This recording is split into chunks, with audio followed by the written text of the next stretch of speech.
Jésus, alléluia. C'est une histoire un peu particulière. Nous lirons simplement un verset.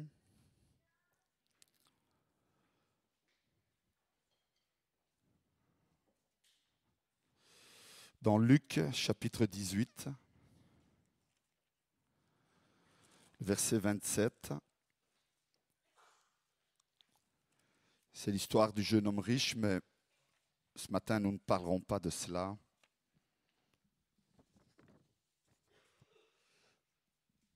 Nous verrons ensemble simplement les paroles que Jésus va dire aux disciples concernant cette histoire. Luc chapitre 18, verset 27, il dit « Jésus répondit, ce qui est impossible aux hommes est possible à Dieu. » Amen. Est-ce que nous le croyons? Est-ce que nous pouvons dire merci Seigneur? Merci parce que ce matin, tu réponds à nos prières. Alléluia. Prenez place. Gloire à Jésus. Jésus leur répondit, ce qui est impossible aux hommes est possible à Dieu. Frères et sœurs, ce matin, avec l'aide de l'Esprit Saint, son soutien, je désire vraiment apporter à chacun de nous une parole d'encouragement. Je crois que nous en avons besoin, même si nous vivons des cultes bénis particuliers ces derniers temps. Nous vivons quand même une semaine, chacun d'entre nous, confrontés aux difficultés, aux problèmes de notre vie de tous les jours. Et je pense que nous, en tant qu'êtres humains, chaque jour, nous sommes confrontés à toutes sortes d'impossibilités d'ordre physique, matériel ou spirituel.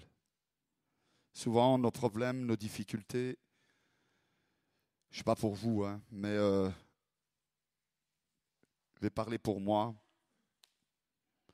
Souvent, les problèmes nous apparaissent comme des montagnes insurmontables, des situations que nous ne pouvons pas résoudre. Et parfois, nous baissons les bras face à ces situations. Et malheureusement, souvent, face à ces situations, nous nous trouvons comme bloqués, ou même nous le sommes. Nous réalisons que ces portes que nous espérions voir ouvrir restent fermées. Nous espérons que ces portes qui devraient se fermer restent encore ouvertes. Et nous sommes parfois troublés, travaillés à l'intérieur de notre être, de notre âme. Alors ce matin, nous allons nous rappeler que l'Éternel que nous servons est l'Éternel Tout-Puissant. Quelqu'un pourrait dire, mais pasteur, on le sait cela. C'est vrai, nous le savons tous. Mais la Bible est remplie de passages, de versets bibliques, d'histoires qui nous rappellent à chaque moment, à chaque instant, que le Dieu que nous servons est l'Éternel Tout-Puissant. Et ce matin, je voudrais vous rappeler et nous rappeler à chacun de nous les paroles que Dieu va adresser à Zorobabel lorsqu'il se retrouve dans une situation un peu similaire peut-être à celle que nous pouvons vivre nous-mêmes durant notre semaine. Alors qu'il est dans la reconstruction du deuxième temple, il est en plein dans ce travail de reconstruction. On peut lire ça dans Zacharie, chapitre 4, verset 6. Il va se retrouver confronté à beaucoup de tribulations, de difficultés, de souffrances, de tristesse. Et là, Dieu va lui parler, il va lui dire ces paroles qui pour moi sont vraiment une bénédiction particulière. Il va lui dire, ce n'est ni par la puissance, ni par la force, mais c'est par mon esprit, dit l'Éternel des armées. Ce matin, quelle que soit l'épreuve, la difficulté que tu affrontes, que tu vis, que tu passes, sache que ce n'est ni par la puissance, ni par ta force, mais c'est par l'Esprit de l'Éternel des armées que nous allons affronter les difficultés et les épreuves. Nous avons chanté que ce qui est impossible, et nous l'avons même lu dans sa parole, ce qui est impossible aux hommes est possible à Dieu.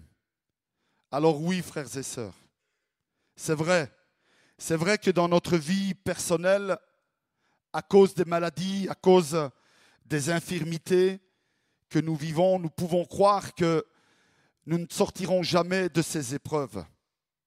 Il est vrai que parfois, à cause des épreuves que nous vivons dans notre vie familiale, dans notre couple, avec nos enfants ou avec nos parents ou dans la famille un peu plus élargie, nous avons l'impression que jamais nous retrouverons la paix ou des temps de bonheur, des temps de joie, des temps de paix dans notre couple, dans notre famille. Il est vrai que parfois, à cause des difficultés que nous vivons dans notre vie sociale, parce que nous avons perdu un travail ou parce que nous en cherchons un et nous n'en trouvons pas, ou parce que nous sommes devant ce défi de devoir nous lancer dans la vie sociale, il y a l'inquiétude de dire mais est-ce que je trouverai un travail? Est-ce que je pourrai m'épanouir dans ma vie sociale ou peut-être même aujourd'hui dans le lieu où tu travailles? Tu vis des moments difficiles, de difficultés. Et alors tu te demandes si un jour les choses vont changer. Peut-être que c'est dans ta vie spirituelle que ce matin, tu te poses la question, est-ce que mon état d'âme va encore durer longtemps?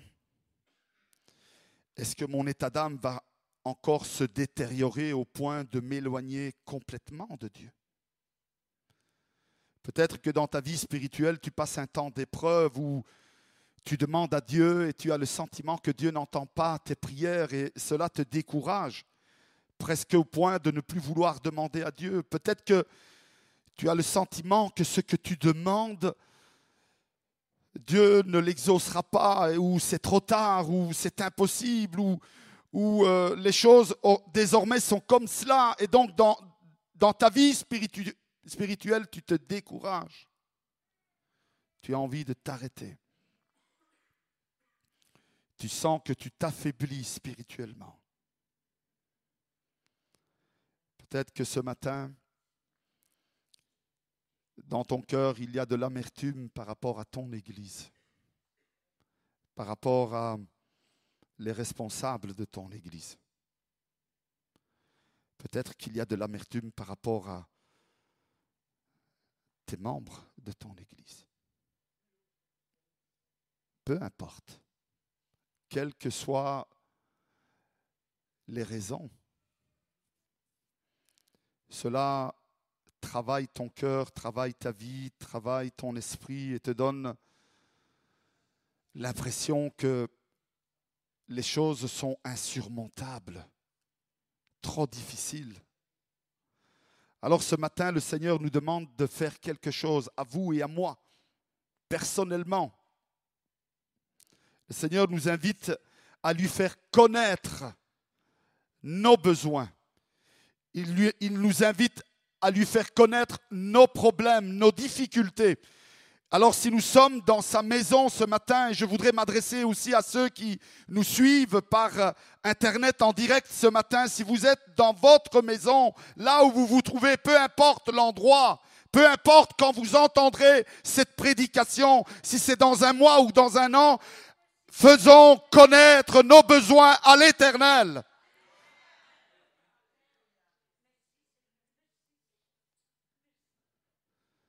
Ne nous emmurons pas dans nos problèmes, dans nos difficultés. Ne devenons pas taiseux face aux choses qui nous tombent sur nous. Oui, le découragement peut être là. Oui, le sentiment que les choses sont trop compliquées, mais ne nous taisons pas devant Dieu. Faisons-lui connaître Et comment on fait connaître à Dieu? Certains disent, je ne sais pas prier. Je ne sais pas placer un mot derrière l'autre. Je ne sais pas construire une prière. Je ne sais pas élever une prière à l'église comme je voudrais pouvoir le faire. Mais je ne suis pas capable. Je ne m'en sens pas capable, ni même le courage de le faire. Rappelons-nous les paroles de Jésus. Dieu ne répond pas aux longues prières belles et construites, mais Dieu répond à la sincérité du cœur. Alors, si ce n'est que 2 mots, dis ces 2 mots à l'Éternel ce matin. Fais-lui connaître tes problèmes. Faisons-lui connaître nos problèmes, les situations, les difficultés que nous affrontons. Parlons-lui, portons à ses pieds tous nos soucis, nos besoins, nos faiblesses, nos incapacités. Le psalmiste Asaph l'avait compris. Et dans le psaume 50, au verset 5, il va dire, en tout cas, c'est Dieu qui va lui parler parce qu'il ne savait plus quoi faire. Et là, Asaph va comprendre parce que Dieu va lui parler. Dieu va lui dire, invoque-moi dans le jour de la détresse et je te délivrerai. Et alors, tu me glorifieras. Tu me glorifieras. Mais il faut que nous invoquions le nom de l'Éternel. Nous ne devons pas nous emmurer dans nos problèmes. Nous ne devons pas nous emmurer dans le silence. Mais nous devons faire connaître à l'Éternel. Nous devons porter à ses pieds. Nous devons lui présenter, lui parler de toutes les choses que nous ressentons, que nous vivons chaque jour. C'est ce que nous ferons à la fin de la prédication ce matin. Nous irons ensemble, frères et sœurs, porter au pied de l'Éternel le poids, les difficultés, les épreuves que nous portons. Frères et sœurs, il faut que nous sachions et que nous ayons la conviction que lorsque nous ne pouvons pas faire les choses, lui, Dieu le peut. Lorsque nous ne pouvons pas faire les choses, lui, Dieu le peut.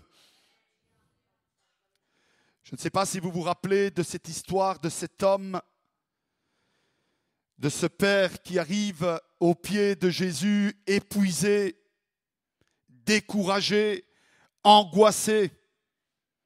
Il va apporter à Jésus son fils qui était possédé, c'est ainsi que dit la parole. Et il va dire à Jésus, j'ai demandé avec insistance. En d'autres mots, j'ai prié, j'ai supplié tes disciples de prier pour mon fils pour qu'il chasse l'esprit ou les esprits qu'il y a en lui, mais ils n'ont pas pu. Et il va dire à Jésus, mais toi si tu peux quelque chose, viens à notre secours. Aie compassion de nous. Alors Jésus va lui dire cette phrase. Si tu peux, tu me demandes si je peux, tu me demandes si c'est possible. Écoutez la réponse. Jésus va lui dire, tout est possible à celui qui croit. Tout est possible à celui qui croit. Frères et sœurs, je ne sais pas si vous réalisez la valeur de ces paroles. Mais le tout est possible à Dieu, par ces paroles que Jésus a prononcées, devient le tout est possible à celui qui croit. Est-ce que nous comprenons cela? Le tout est possible à Dieu parce qu'il a été prononcé par les paroles de Jésus, devient le tout est possible à celui qui croit, c'est-à-dire à chacun de nous. Et ce n'est pas rien, vous savez. Par ces paroles, Jésus associe chacun de nous au pouvoir de Dieu. Est-ce que nous réalisons cela? Est-ce que nous sommes capables de comprendre cette grande vérité? La puissance de Dieu est à notre portée, simplement par la foi, simplement par le fait de croire.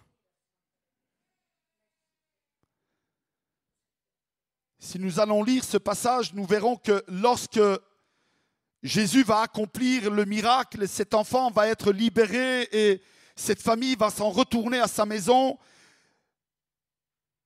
Vont rester les disciples avec Jésus uniquement là entre eux.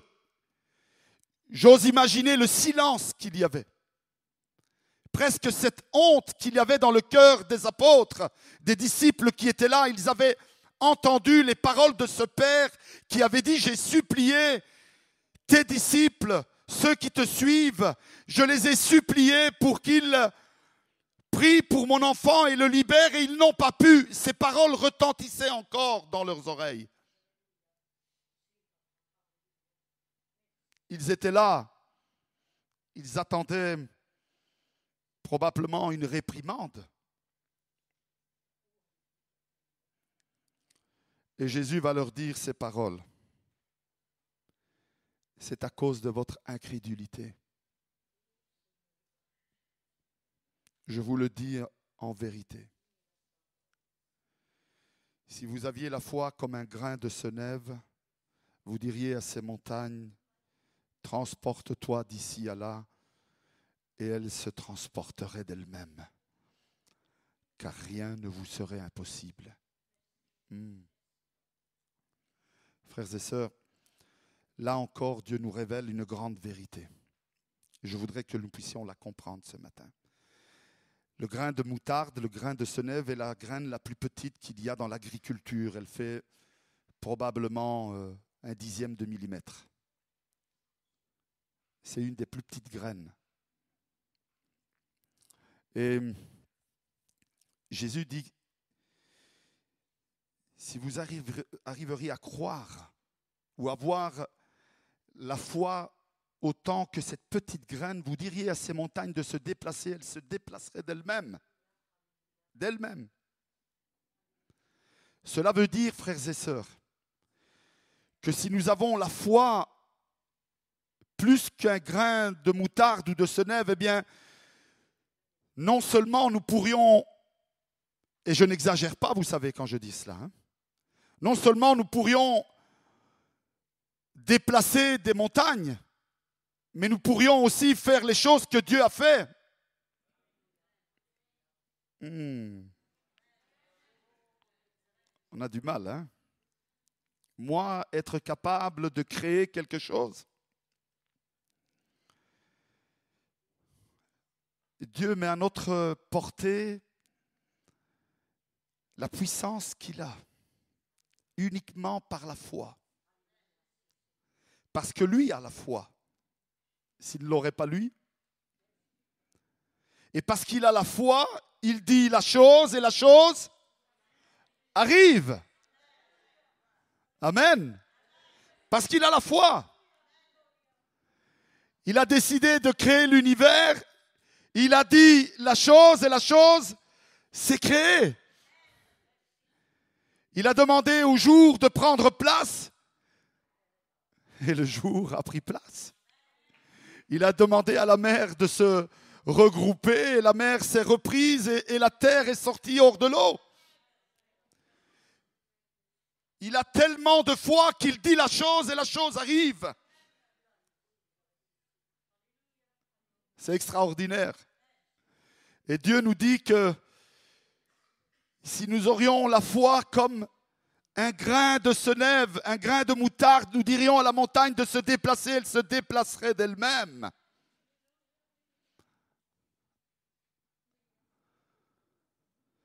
Frères et sœurs, c'est important que nous demandions la foi. Jésus va dire, c'est pourquoi je vous dis que tout ce que vous demanderez en priant, croyez que vous l'avez déjà déjà reçu. C'est une prière totalement différente de dire, Seigneur, je sais que tu peux, je le crois, tu es capable, que de dire, Seigneur, je sais que tu me l'as déjà donné. C'est différent. Est-ce que nous comprenons cette différence? C'est une petite différence qui fait une grande différence. Oui, Dieu le peut. Et comment? Mais est-ce que nous le croyons? Alors notre prière doit être, Seigneur, oui, je crois que tu le peux, alors je sais que je l'ai déjà obtenu. Amen. Nous devons apprendre à demander. L'apôtre Jacques va dire que vous ne recevez pas parce que vous demandez mal. C'est donc important de communiquer à Dieu, c'est donc important de lui faire connaître nos besoins, mais c'est aussi important de dire, Seigneur, je crois que je l'ai obtenu. Parce que c'est dans ta promesse, c'est dans tes promesses, dans ta parole. Avec Jésus, tout devient possible, frères et sœurs. Les difficultés s'aplanissent, les problèmes trouvent leur solution, les malades sont guéris. Les infirmes, les boiteux, les aveugles, les sourds sont délivrés. Le royaume de Dieu devient une réalité évidente. Je ne vais pas me prolonger ce matin. On ne va pas faire une séance de guérison ce matin. On va faire une séance de prière ce matin.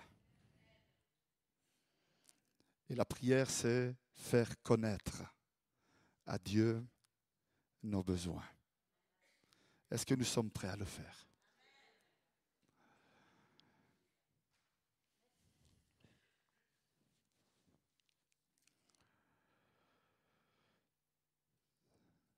Peut-être que quelques-uns d'entre vous se disent ce matin, mais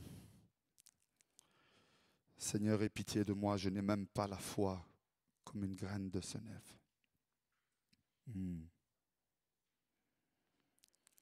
Vous vous rappelez de Pierre lorsque Jésus va l'inviter à marcher sur l'eau? Vous vous rappelez de cet épisode? Pierre est l'unique qui a marché sur l'eau dans toute la création. Et au moment où il va marcher sur l'eau, il va voir les vagues, les flots, le danger qu'il y a autour de lui. Et à un moment donné, la Bible nous dit qu'il va s'enfoncer dans l'eau. Et au moment de s'enfoncer dans l'eau, qu'est-ce qu'il va faire? Il va crier deux mots. Deux mots. Il va dire, sauve-moi.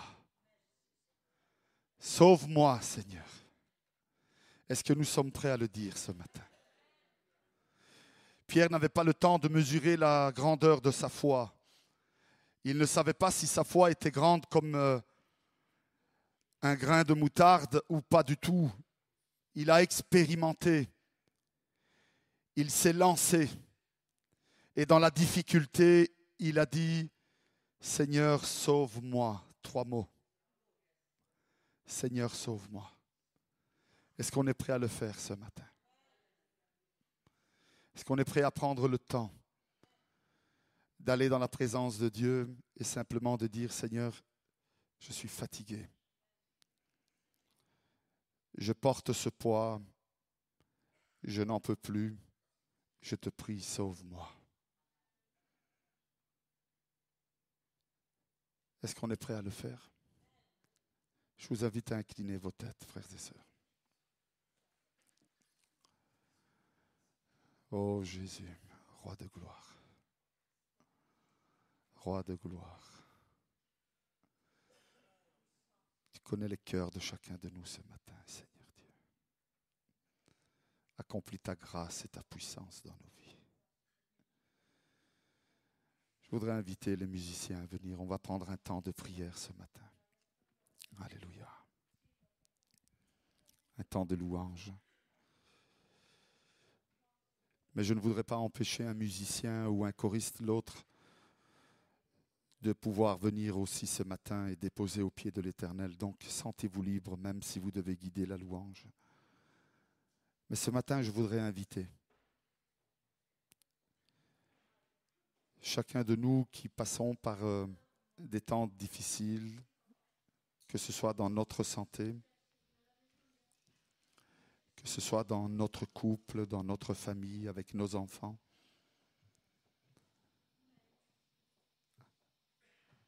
Dans notre travail, dans nos finances peut-être, dans notre vie spirituelle. Ce matin, je voudrais vous inviter vraiment à venir au pied de l'Éternel, à lui présenter votre requête. Oui, vous, lui présenter votre requête. Et demander à l'Éternel d'agir avec puissance sur votre vie. Et de dire à l'Éternel, Seigneur, sauve-moi. Sauve-moi parce que j'en ai besoin. Sauve mon couple, Seigneur Dieu.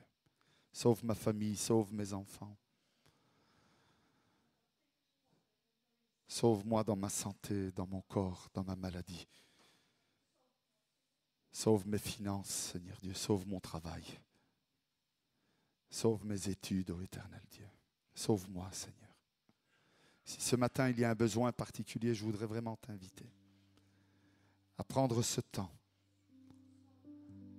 et aller au pied de l'Éternel. Moi, je suis déjà devant. Je n'ai pas besoin de me déplacer, je suis déjà devant vous. Et je suis prêt à déposer au pied de l'Éternel le poids que je porte ce matin. Mes difficultés, mes problèmes de santé, mes problèmes, quels qu'ils soient. Je veux dire, Seigneur, viens et sauve-moi, Seigneur. Est-ce qu'il y a quelqu'un qui veut s'associer à cette prière et dire, moi aussi, Seigneur, je veux que tu me sauves. Je porte sur moi une maladie, une souffrance. L'ennemi a mis le pied dans mon couple, dans ma famille. J'ai des problèmes de finances, j'ai toutes sortes de problèmes, Seigneur, peu importe. Sauve-moi ce matin. Est-ce qu'il y a quelqu'un qui veut le faire? Simplement et librement.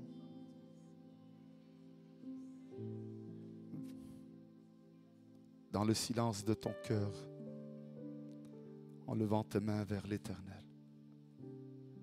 Dis-lui, Seigneur, sauve-moi ce matin.